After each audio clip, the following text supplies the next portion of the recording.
नरेंद्र भाई मोदी जी, सादर प्रणाम। हमारा देश भारत आपके कुशल नेतृत्व में विश्व की महान शक्ति बनने के पथ पर अग्रसर है। सिंधी समाज देश की प्रगति के लिए तन मन धन से समर्पित है।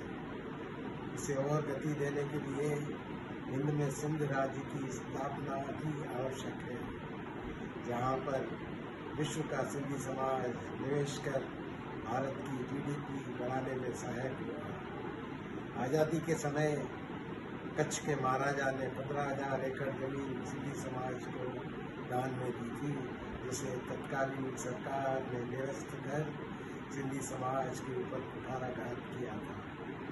आपसे सविनय अनुरोध है कि 15,000 स्क्वायर किलोमीटर जमीन आवंटित कर सिंधी राज्य की स्थापना का मार्ग प्रशस्त करें, ताकि सिंधी भाषा, सिंधी संस्कृति, सिंधी साहित्य को बचाया जा सके और पल्लवित किया जा सके।